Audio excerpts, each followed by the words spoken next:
And tonight, an altercation at a local high school. We've got the latest on the incident. Police investigating a rash of shootings in the last 24 hours. Hear their response to the stubborn problem coming up. And Carifta Championship tickets go on sale. The National Report starts now.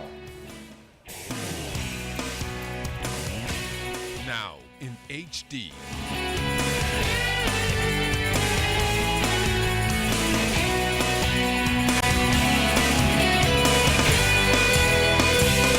ZNS Network presents The Bahamas Tonight. This segment of the news is brought to you by BTC, powered by Lime.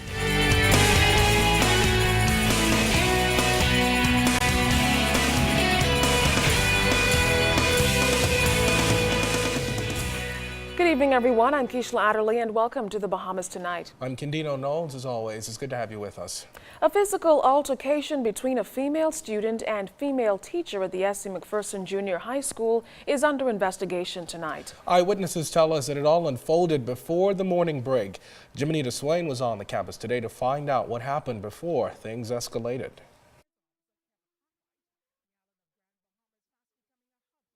School was already dismissed when our news team arrived at the school, but security was on high alert. Security refused to allow our cameras on the compound and insisted that we wait outside the gate until school principal Annette Farquharson could accommodate us. Moments later, she spoke with us off camera and explained exactly what unfolded during an early morning break at the school.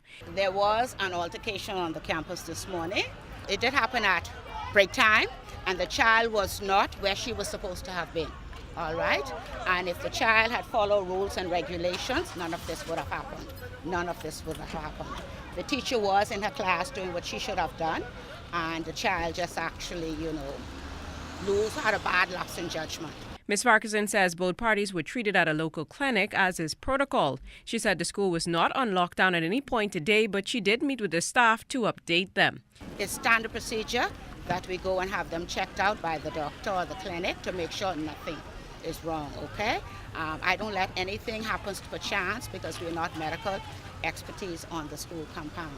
So both parties were sent just to go and check to make sure everything is okay. Nobody was bleeding. Everybody will be able to talk. She said there will be regular classes on Wednesday at the school and that she was comfortable with how the situation was resolved.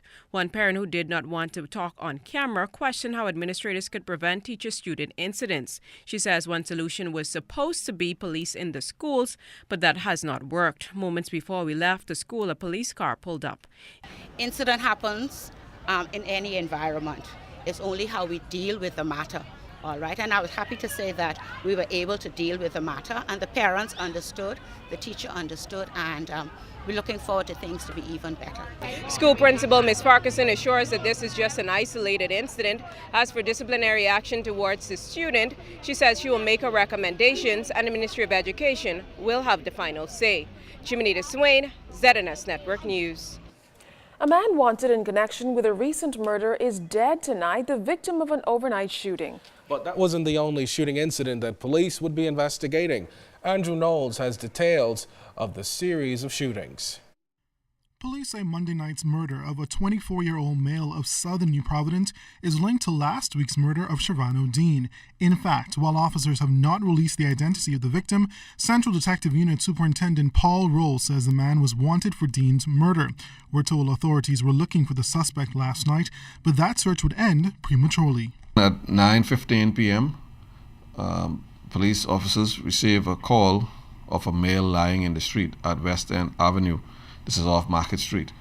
Officers responded to the West End Avenue area where they met a male suffering from apparent gunshot wounds to the back. He was transported to Prentice Margaret Hospital via ambulance, where a short time later he succumbed of his injuries. Police say the suspects approached the victim in a silver-type vehicle, shot him, and drove off.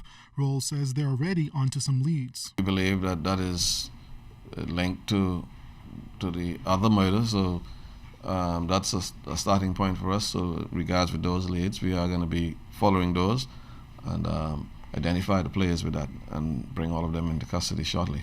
Now, the CDU chief said he's extremely concerned over the vigilante justice that's taking place, but he's encouraging people to have some faith and some regard in the criminal justice system.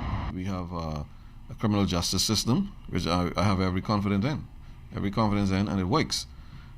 Just a matter of persons having the patience to allow the system to work for them, with the exception of trying to go there and take matters into your own hands. Authorities also had 2 additional shootings last night. The first occurred around 7:45 at Hay and Maycock Streets, when 2 men aged 37 years old were approached by 2 other men and subsequently shot. Now, one of the victims was treated and discharged. However, we're told the other remains in hospital. And then about an hour later, officers were called to the scene of another shooting incident in the Jones Heights area. That shooting would involve a 23-year-old male and a baby. According to the information, male had exited his home and was about to leave when he was accosted by unknown persons from across the street who opened fire upon his vehicle. He was struck to the shoulder. He was able to drive to the East Street South police station. At the time, he had a 3-month-old infant in the vehicle. The infant was not injured. Police are following some leads with this shooting incident. Andrew Knowles, ZNS Network News. Police have meantime identified the 2 weekend homicide victims. On Friday, police found 20-year-old Randy Henfield's bullet-riddled body outside a home on Apple Street. And then on Saturday, 19-year-old Katario Umbrister Pinewood Gardens was discovered inside a silver Honda CR-V with multiple gunshot injuries. Superintendent Rolls says police have taken suspects into custody for questioning. We have right now in custody suspects in the murder that took place on Saturday night at Robinson Road at the Old Trail Liquor Store, somewhere in that area there. We also have a suspect in custody regards to the murder of Randy Henfield, and that took place on Friday night. We have 2 suspects in custody for that. Now, additionally, Superintendent Rolls says officers also brought in a suspect for questioning in connection with that double homicide in Union Village that happened back in January. There will be no budget cuts at the College of the Bahamas. That confirmation from Prime Minister Perry Christie, who says the government has no intention of compromising the education of students there. As far as I'm aware, there was no proposed budget cuts. All we've been saying to the College of the Bahamas is that if you are able to streamline and cut out excesses, we're not budget cuts. We're not going to compromise education at all. I mandated them during my last term to prepare for university. It's a commitment I've had. I did not indicate in there, but we're at an advanced stage in planning and the establishment in North Andros of a part of the campus of the College of the Bahamas. Again, it's another idea that I've had with respect to centering agricultural research and marine science research in North Andros. The college has a team of people, we have a team of people who are working towards that, and so it's all part and parcel of making the University of the Bahamas, I think, is projected that it will come in 2015, hopefully 2014, but by 2015 will do. Now to news from Parliament. In responding to remarks opposition members made in their mid-year budget contributions, Minister of State for Finance Michael Alkidas told the House of Assembly that they are speaking from 2 sides of their mouths. Here's what Alkidas had to say. And it was curious, Mr. Speaker, that the 2 speakers from the opposite side today, both in their presentations, on the one hand, denied any bills that were left over, and in the same presentation, they say that this is not something that's unusual. So they say it didn't happen, then they say, yes, it happened, it is not unusual. Mr. Speaker, I have a list of the outstanding payments right here in my hand. I didn't want to have to go through the whole list. But when it comes to, when I get a chance to wrap up, I will do that, Mr. Speaker. But I will say, just as a point of clarification, the reason why these bills could have been left and not being paid, Mr. Speaker. Minister Alkidas gave the House a breakdown of financial shortfalls left by the former administration, which the current government had to address. Mr. Speaker, the government uses its short-term borrowing provisions, that is, the overdraft at the banks, advances from the central bank, and treasury bills to pay its daily operations, Mr. Speaker. They calculate what is available to them, Mr. Speaker, as 50% of the three previous years' average ordinary revenue. And so when we came to office, Mr. Speaker, what should have been available to the government was $678,285,257. $200 million and $3 million on the overdraft, because there's a variance of $3 million actually you can do.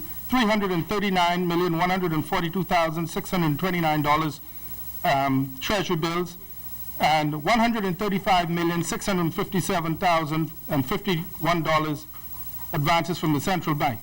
Mr. Speaker, the previous administration, of that $678,285,257, had used up $674,798,508, Mr. Speaker, leaving a grand total available of $3,486,752. That is why the bills were stacked up, Mr. Speaker, and that is why, having gotten the authorization to borrow the $512 million from this Parliament, when we borrowed the first $200 million in July of 2012, $65 million of that went to pay the old bills, Mr. Speaker. $25 million of that went to repay advances that came from the central bank, and $10 million went to repay treasury bills, Mr. Speaker, $100 million. All right, we didn't keep the bills for 8 months. The proceeds of the first set of money that we borrowed, which was intended to run the government for this year, had to go and pay those outstanding commitments, Mr. Speaker. Well, during his contribution to the mid-year budget debate in the House of Assembly Monday evening, opposition leader Dr. Hubert Minnis told members he was not impressed with the government's approach. He said that the way it's structured doesn't benefit Bahamians.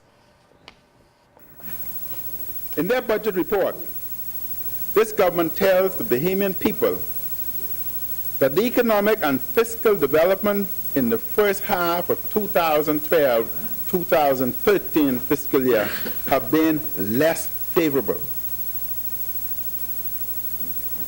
Mr. Speaker, I quote again, the economic and fiscal developments in the first half of 2012-2013 fiscal year have been less favorable than they expected.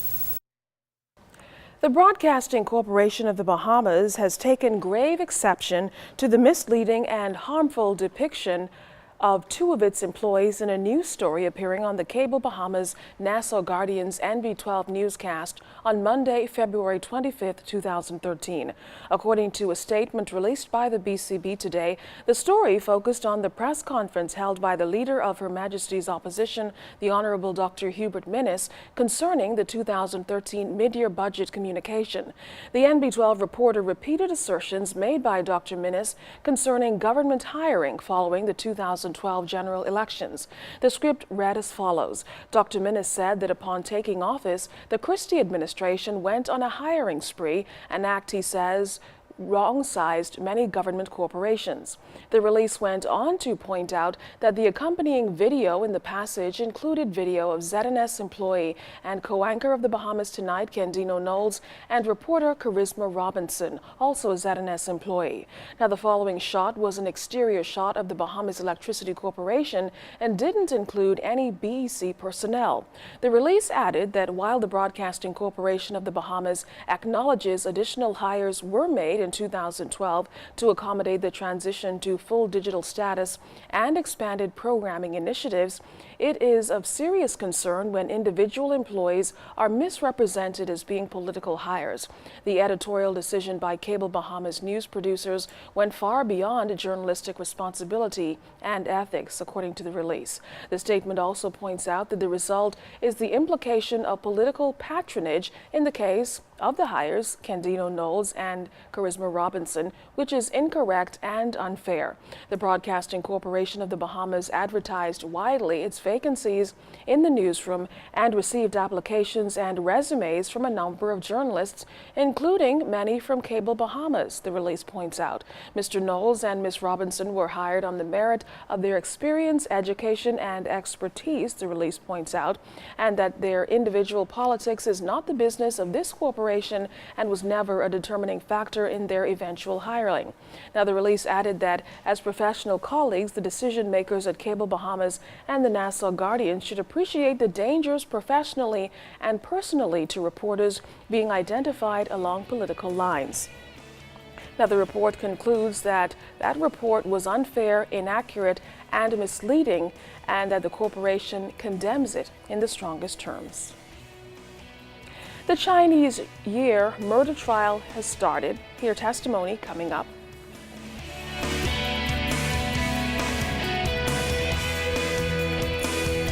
Carifta tickets on sale, but how smooth is the process? Find out. You're watching the Bahamas Tonight in HD. This portion of the news is brought to you by Sun Oil Limited, fueling growth for people.